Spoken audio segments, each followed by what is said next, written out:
You know, for some reason it feels faster than the standard Mustang. I don't know why. I think it's just psychological that I'm in a police Probably. car. We got all this equipment around us. Yeah, you got all this heavy equipment. And Should be arresting somebody. Yo! Hey, I'm going to pull you over and give you a ticket.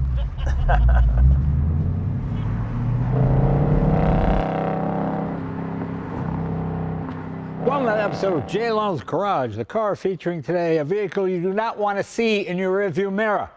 This is a Ford Mustang. This was built for the, well, to honor the California Highway Patrol. It's the 40th anniversary of them using Mustangs for various police duties. And this is outfitted exactly the way one would be.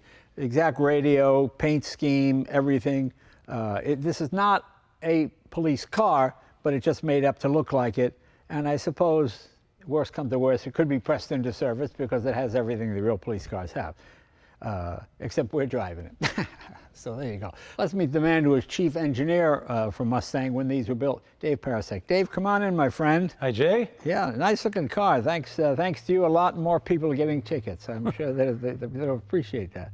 I've had these behind me. Did you ever get pulled over in one? You know, Not in a Mustang. No. The Crown Vic.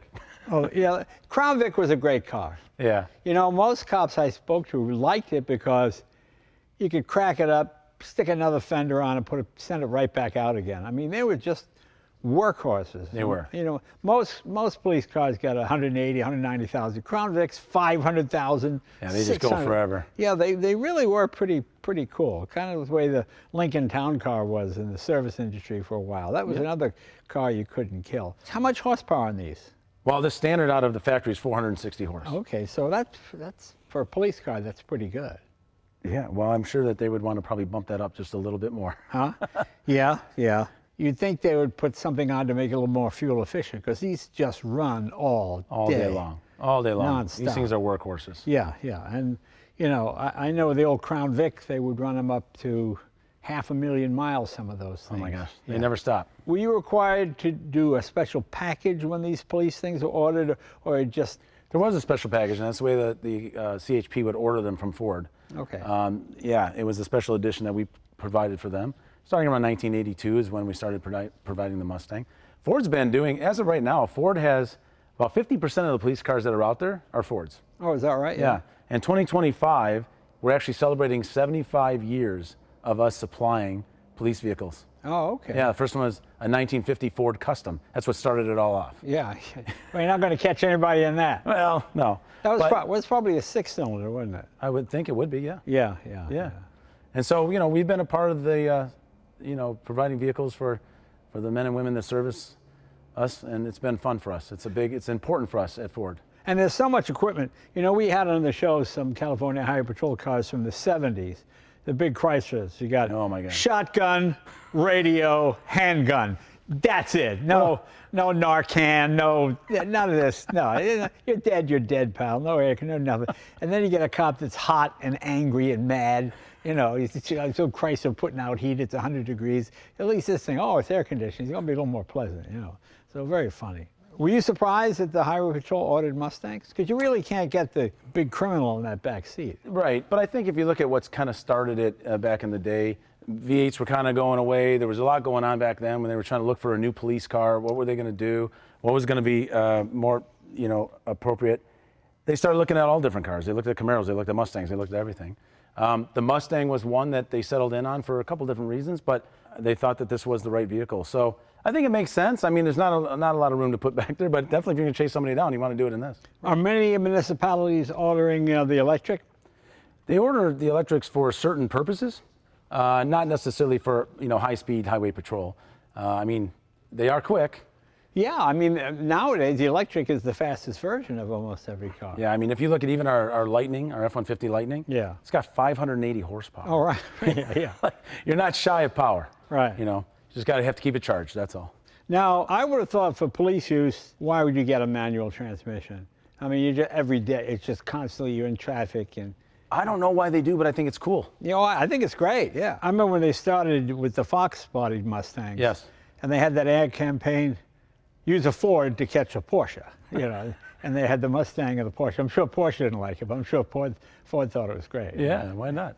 Yeah, no, that the Fox body was 1982 to about 1992 or 93 is when they did the run. It was about an 11-year run.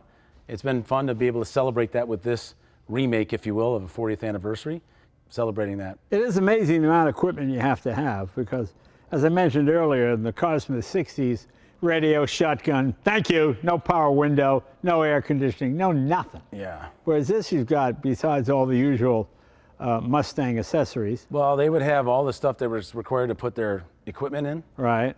You know, sometimes they have special connections that they need made. Right. So we'll put wiring in there for them and things like that. So we work with the police departments to understand what they need, and then we try to make a package that makes it easier for them to then convert into a police car. I remember in the 60s and 70s, they had a tropical package for hot climates, and almost every police car had that. You had the oversized radiator, bigger water capacity, all of that. I imagine this has it too. Yep. So that's when the police cars are ordered, whether it's a Mustang or whether it's our Explorers or any other vehicle that we service with.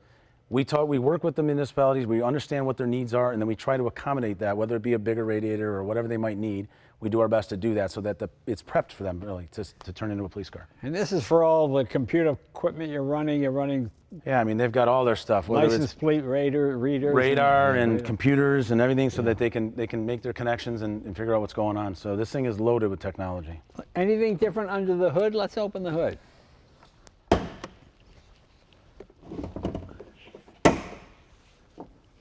This is our 5-liter. Right. 460 horse. And the brace is standard. The brace is, yes, that comes from the factory. Okay. Yep, absolutely. So looks to be all stock, unless there's some kind of special air filter maybe you need. I imagine these have to idle for hours at a time, so they... Oh, there's a lot of different, things that they have to do for the police officers, right? So again, all of that is taken into account when we build the prep packages and when we supply vehicles to them. All right. Let's It looks good in black and white. And they even went with the fancy wheels for police use, huh? Well, again, this was our tribute to them. Right, okay. Whether they would choose that or not, I don't know. But okay, so we thought it looked good. Yeah. And of course, these lights, which are now illegal on a passenger car, but you could have them, Oh, yeah. The license plate says $11.99. Well, that's a foundation here in California. Whenever an officer is injured or killed in the line of duty, people chip in money to help support the family, medical costs, things like that. It's primarily voluntary, but it's a great organization, and we do benefits for it every now and then because, look, if you're mad because some cop gave you a ticket, I'm sorry, but, I mean, these guys... Put their lives on the line. Yeah, nobody wants that job. No, I know I wouldn't. My dad used to say, my dad was a boxer, and he quit boxing because he said every day at work somebody would punch him in the face. He said, "I'm going to work every day, and you're going to get punched in the face." Well, that's what's like being a cop. Somebody's going to pull a gun or do something stupid, or you befriend the wrong person, and they turn out just crazy. So, God bless them. They deserve all the help they can get. Could not agree more. And you've got the spoiler on the bottom, and yeah, the splitter up front. Yeah. Okay, I'm surprised that's on there. But maybe you put that because it seems like that's the first thing to break off. We did put that on there. Yeah. It looks cool. Yeah, it does look cool. It's a great looking car, and it does look kind of mean in this guise, doesn't it? It looks really I think so. Yeah, I think it looks fantastic. And like I said, this is important to us at Ford. We've always been a partner with different municipalities and the police force in order to provide them what they need. It's a big part of who we are and what we do at Ford Motor Company. And it's a whole division now. And I remember in the early days, they would just buy police cars and paint them up. Now, all the manufacturers compete with one another, so you can have the most complete police package. Oh, yeah. I mean, you can't just show up and say, "Hey, we're here. Do you want our car?" You've got to prove to them why you have the better option. Right. Because they have a lot of options to choose from. So we do have a whole group that works on that and make sure that we provide the best, and we bring vehicles to them, and they get to test them all day, and they give us some feedback. Upgraded brakes. Brembo brakes. Yeah. Everything would be upgraded. Everything would be ready for the highway patrol. Those are the carbon fiber brake discs, aren't they? I think, yeah. Very nice. Yeah, no, it's great. Can we take it for a ride? We should take it for a ride. Let's take it for a ride. Let's see if we can catch somebody.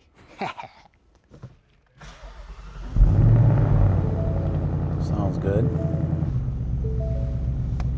Kids don't know what a key is in a car.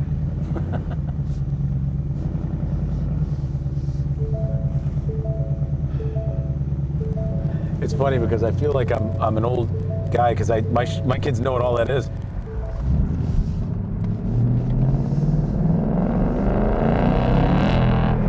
Not bad. Got some go. Spinning them up there. You know, I drove the old Fox-bodied one, and that was, well, it got it was 50 years old, but it seemed so slow. This moves pretty good. Yeah. I wonder how many cops got chastised by their bosses. Hey, take it easy. Somebody told you to burn out or something. You know. He was in pursuit. Yeah, that's what they always say. Can't you just use that as the excuse? I feel like we should be chasing somebody down in this thing. I know. Yo! Hey, I'm going to pull you over and give you a ticket. You know, it's really been awesome for us to be able to service the police community. As you were saying before, they do put their lives on the line, and they do. I know. Can you imagine what it would be like without them? I mean, I don't know. You'd be the purge. yeah, these guys have a hard job. Men and women that are serving us that way. It's just. Well, the great thing is you got these body cameras now, so people who are so polite in court, you know, say, oh, that guy couldn't possibly have said that. And then when you see the actual footage, you know. The body cameras have changed a lot. Oh, yeah. I think that's a good thing. Yeah, it's for both. Yeah. Keeps a good balance both ways, but yeah, you can imagine going in hot pursuit in this thing. Do you know why cops touch your tail light when they pull you over? Why is that? So there's a fingerprint. So if someone says, no, he never pulled me over, the cop can prove that he touched the tail light. Really? Yeah. It's not folklore? You're not making this up? No, that's real. They'll always go like this. Yeah. They always put a... Tell you. I mean, I always wonder why they did it, but... Yeah, I never knew. But, you know, the old days of, you know, they get the nightstick and they break the tail. Hey, your light's out. They break the tail light. You know, like those things. So I was, allegedly I was pulled over in a Ford GT. And the guy said, hey, I don't think your light's working. I said, really? You sure? He walked back there, he goes, no, it's working now. Then he asked me what the car was. Oh, that's funny. It's hard to believe back in 1982 that there was a bunch of cop cars running around as Mustangs. Oh, yeah, yeah. You just don't see them anymore. I mean, there's still some. I do remember that ad that was famous.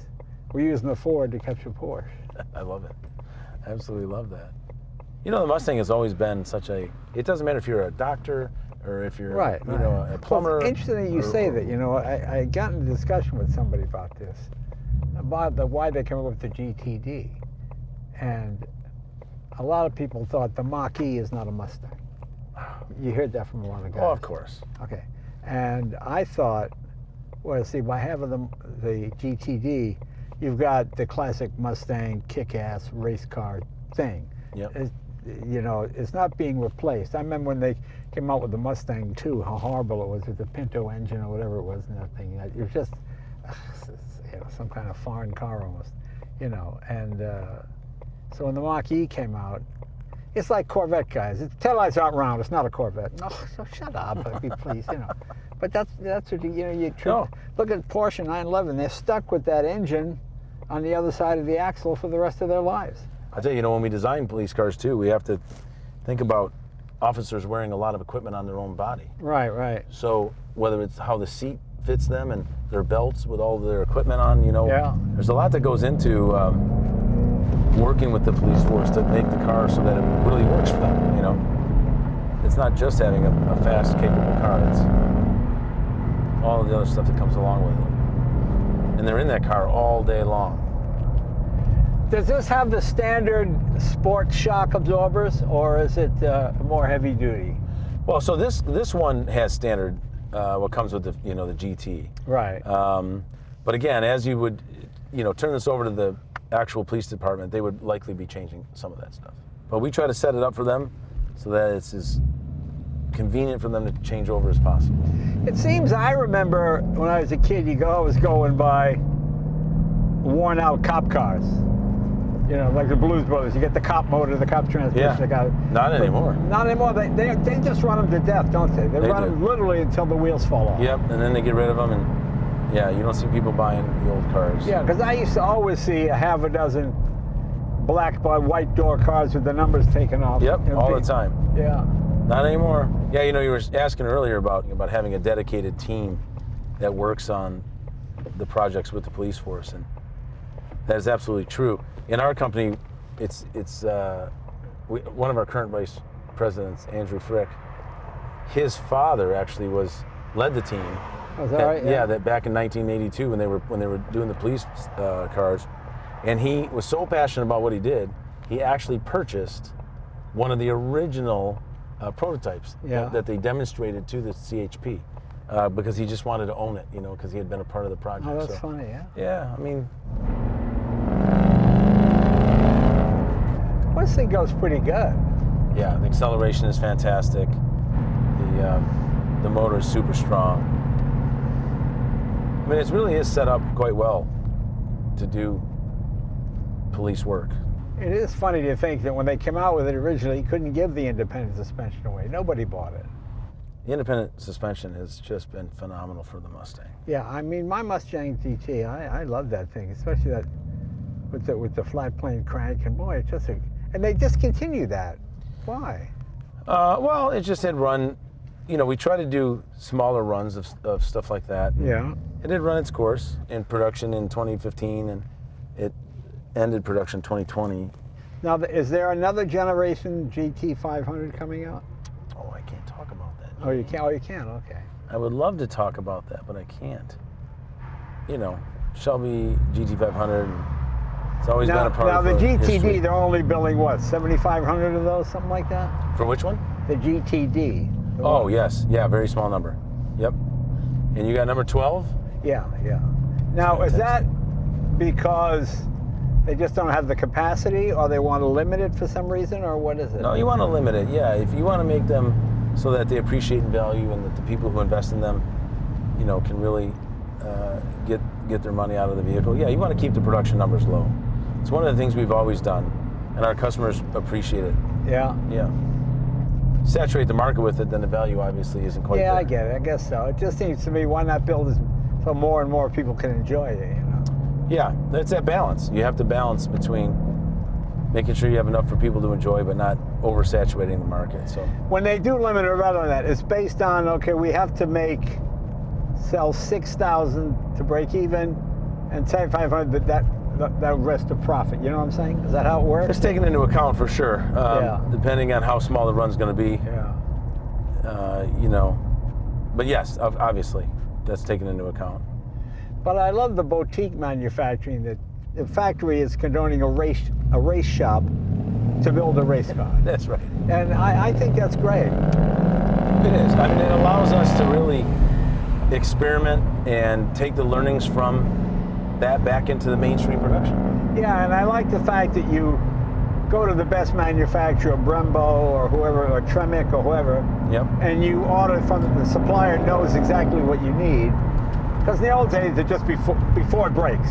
Right. My dad's 7-liter. Which disc brakes? Ford disc brakes. Okay, they made them at the factory, I guess. Right.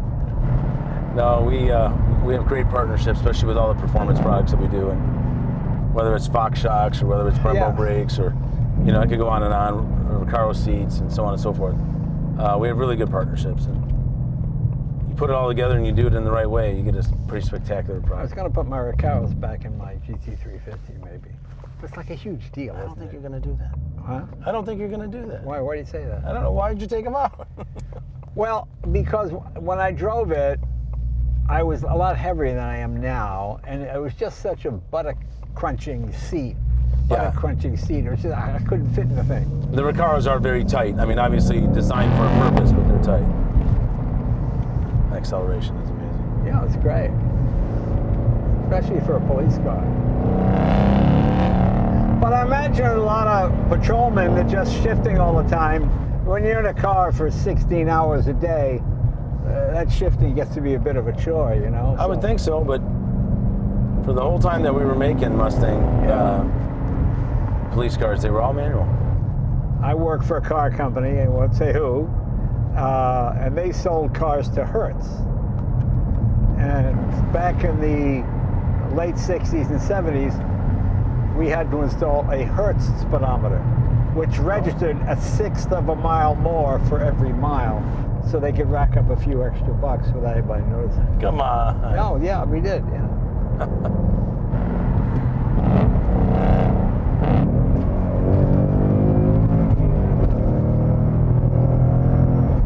See how she just sticks? Yeah, it's wonderful. And I suppose you got to go Michelin tires too, don't you? You have to do Oh yeah. what it has. You know, it's like they get a little expensive for a police force. Yeah, but you got to get that power to the ground, right? I remember in the old days, at least in Boston, the police had their own shop. Now you just take it to the dealer, right? No? Yeah. No, I think the police, they still do their own mods. But no, the police do their own mods. So we work very closely with them. But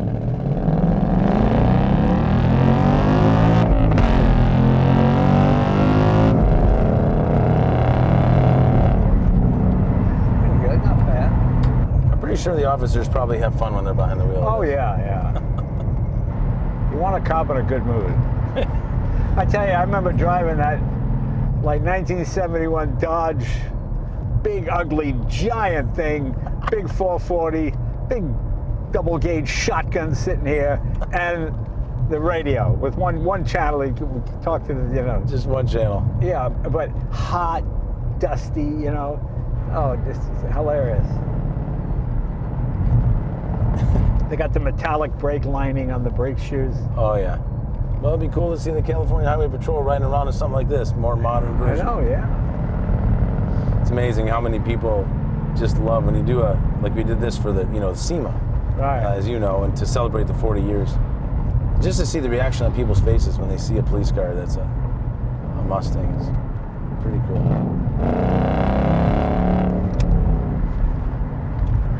You know, for some reason it feels faster than the standard Mustang. I don't know why. I think it's just psychological that I'm in a police Probably. car. We got all this equipment around us. Yeah, you got all this heavy equipment. And, Should be arresting somebody. but you really can't make an arrest with this car. You can't put somebody. You got to call somebody else to come get the criminal, right? Yeah, you're not fitting them in the back. Because I know even those Dodge Chargers, there's no room in the back. No. Well, that's why you got to. But they don't call them a paddy wagon anymore. But that's why you got. Paddy wagon. That's so funny. That's an Irish term, isn't it? I think so. It's a paddy wagon. Isn't it? I'd love to know the origin of that. Yeah. Dave, thanks a lot for coming by and doing this. I think people get a kick out of seeing the face behind the products that they love so much, you know? I think it's really cool. It personalizes it. You feel like you're in an exclusive club. So thank you, my friend. Well, thank you, sir. Yeah, it was great fun. Been fun. Great fun. And how many years you been with Ford now? 31. 31. Wow, that's pretty good. That's pretty good. That's great. So basically your whole career, huh? Yeah, my whole career's been with Ford, and I've been able to work on so many cool projects. It's almost a dream come true. But Do you think you lived in the golden age of this type of thing? It seems like, you know, everybody talks about the 60s, but to me, this is the golden age. Horsepower literally in the thousands, cars stop, they handle. I mean, they're so much better. People always talk about the old days like they were better. Now it's so much better. I mean, I see people get in horrific accidents and they're standing by the side of the road with a cell phone. Dad, can you come get me? You know? Absolutely. I mean, I went to high school when kids hit a tree at 15 miles an hour and steering column would puncture their chest, you know? So Yeah. it's kind of cool to be in this era. You wonder, once electrification really becomes the way, if this all kind of goes away and it becomes like another appliance, a TV, a washing machine, whatever it is, you know? Well, I think, you know, you asked the question. I mean, look, I think my career has been right in the right time. I mean, as you say, the technology advances and the engines and just everything about the car, it's been amazing. We're safer than we've ever been. Right. We're faster than we've ever been. But I do think that we're, you know, there's so much more ahead of us. There's so much more to do. Right. So it's time for the next generation to take it that much further. But it's been a great ride so far. And it is funny, compared to the 60s, I remember Mustang competed against Corvair. And Corvair was considered a failure because they only sold 1.8 million. Corvairs. Oh, only 1.8 million. That's what I mean, but Mustang sold 3 million at the same time. Exactly. So, I mean, you sell 40,000 now, they make you president of the company, right? yeah, volumes are different now. I mean, it really is different. Yeah. Well, you know, there's a lot more competition out there, and there's... Well,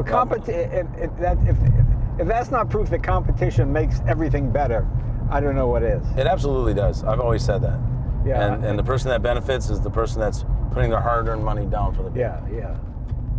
Corvette was lazy for years, and then the Viper came out and whoa, 400 horsepower, whoa. And then the brakes, everything, they increased a whole lot. So, Dave, thanks again, and I hope you enjoyed this trip down Ford Lane. I know a little Ford-centric, but we'll get to your car company pretty soon. So thanks, you guys. See you next week.